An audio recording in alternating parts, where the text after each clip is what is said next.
Ladies and gentlemen, welcome back to Obsessive Compulsive Gaming. I am the Obsessive Compulsive Gamer, and this is my review for TREPANG2. So, dear viewers, you're probably wondering to yourself, OCG, you oh so talented chap, you. What the hell is TREPANG2? And where the hell is your review for TREPANG1? And I'm so glad you asked, dear viewer. Let me address one of those questions right away. Contrary to what you may believe, this is not in fact a sequel of any description.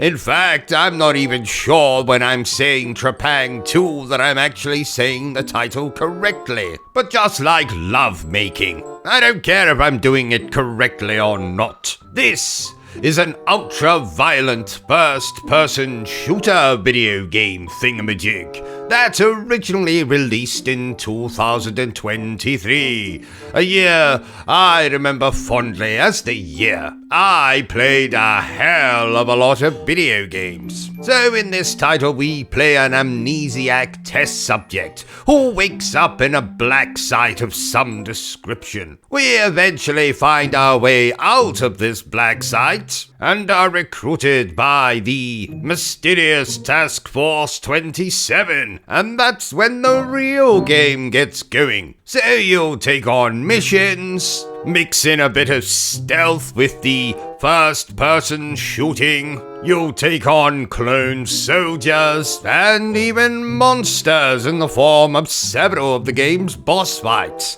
one of which is against the Mothman. Now, I don't know if it's the Mothman of legend. I didn't really get a chance to ask him before I pumped his body full of more rounds than you would find under the couch of your average Texan. Suffice to say, this isn't your standard military-based first-person shooter. No, this game reminds me a lot of the ever so popular Fear series of video games, just without that weird naked ghost person forcing us to impregnate them at the end of bloody Fear 2. This game is a hell of a lot of fun. We can make ourselves turn invisible, we can slow down time, a kind of bullet time function if you will, which will instantly make you think of games like Max Payne. We can upgrade our weapons, we can participate in side missions. The game is ultra-violent. What more could you ask for from your first-person shooter? And best of all, the game doesn't look half bad either. Not quite Sydney Sweeney or Henry Cavill levels of beauty, but then again, nothing is. Therefore, I declare that TREPANG2 is bang for your buck.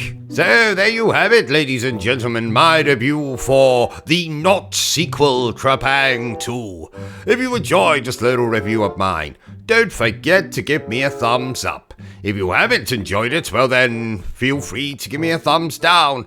But please remember the single most important thing I always tell you, dear viewer, and that is to always stay obsessed with gaming. Are you still here?